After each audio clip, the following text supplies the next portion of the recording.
मिथिला का राजा एक नीतिवान राजा है, लेकिन आज जिस समय मेरा ध्यान राजा जनक के वाक्यावली की ओर गया तो आज भरी सभा में राजा जनक के द्वारा वीरों का अपमान किया जा रहा था।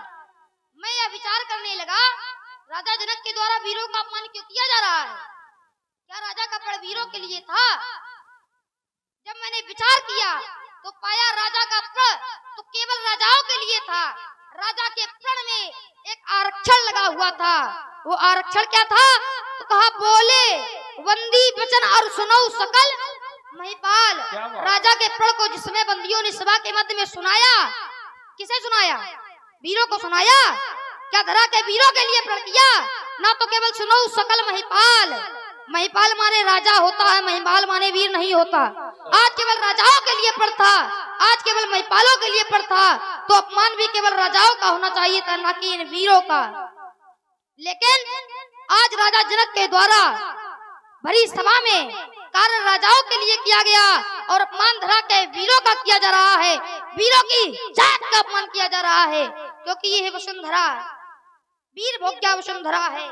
ऐसी वसुंधरा के लिए, अरे ऐसी धरती माँ के लिए राजा जनक के द्वारा कहा क्या जा रहा है? अब जन को माँ के बटवानी वीर बहन बहन बहन मही में जानी। जो लोग समाज में विचार करके नहीं बोलते, जो लोग समाज में भाई एक बार जोरदारी के साथ तालियां जरूर। विचार करके नहीं बोलते, जो लोग समाज में विचार करके कार्य नहीं करते, उन्हें बाद में पश्चाताप करना पड़ता है और सिद्धांत लग जाता है क्या कि बिना विचारे जो करे सो पाछे पछताए। और आज राजा के साथ भी वही हो रहा है। हेलो की नीति है, ये ज्ञानियों की नीति है। हमारा धर्म कहता है कि बेटी का विवाह किया जाए तो कुछ बातों का विशेष ध्यान रखना चाहिए। क्या कि जो घर वर कुल होए अनुपा, बेटी का विवाह करने से पहले सबसे पहले घर देखना चाहिए, इसके बाद कुल देखना चाहिए और इसके बाद वर देखना चाहिए। बस इतना ही नहीं, जब ये सब अनुकूल हो जाए तो फिर एक बार बेटी को विचारों को जानना चाहिए और जब सभी पवित्र हो जाए तो करही सुतहा विवाह अन रूपा। क्या राजा ने वर देखा? क्या राजा ने कुल देखा? क्या राजा ने बेटी के विचारों को जाना? नहीं जाना। इसीलिए आज बेटी के मन में दुख हो रहा है। आहा तात दारुण हट्ठानी समझत नहीं कछु लाभ न हानि। अरे सुनो, राम रघुवंश बड़ी रघुनंदन रघुवीर, अपमानों ने किया मुझको आज धीर। बैठे राज समाज में जस जस कहा दे, तस तस राघव दास की फरकत सिगरी रे। मिथिला पद के वचन सुन हृदय विदृढ़ होत, कैसे मैं प्रभु कर सके प्रभु को देख दो।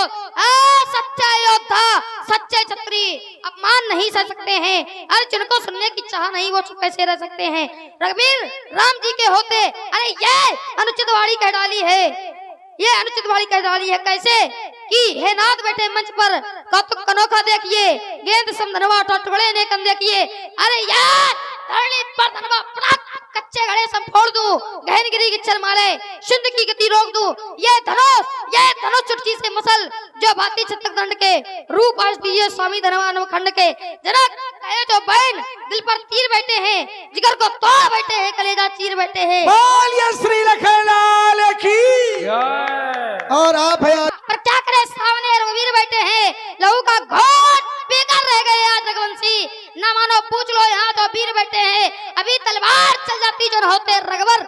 हजारों भीड़ नंगी कर लिए शमशीर बैठे हैं। जहाँ रघुवंश बैठे हो, कहे ना कोई बातों को। आज तो बेकार राजा ने नियत बेचारी है। अगर गुस्सा मुझे आए आकाश को फेंकूं, करूं मैं इसके 100 टुकड़े, यही मनसा हमारी है। अगर करवट बदल जाऊं, पलट दूं सारी दुनिया को, हमारे शीश पर 7 जमों का बोझ भारी है। मेरा स्वभाव तो ऐसा है तो हीन मुझे गवार है। कृपा गुरु के चरणों की, बल और प्रताप तुम्हारा है। ईमान त्याग कर कहता हूँ, आदेश आपका पाऊं मैं। अरे ये धनुष चीज क्या, सारा ब्रह्मांड उठाऊं मैं, पर कच्चे समय घड़े समान से मैं फाड़ डालूं, या पर साथी छुरी के तरह तोड़ डालूं। जल को थल को जल कर दूं, ले आऊं उतार सितारों को, और सुर में एक तरह पीस डालूं पृथ्वी को और पहाड़ों को।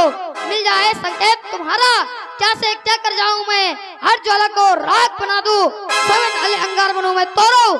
सतक दंड जिम तप प्रताप बलनाथ, जो न करहूं प्रभु पद शपथ, पुनि न धरहूं धनु हाथ। पुण्य न धरो और आप हैं भैया धर्मार्थ रघुपति लखन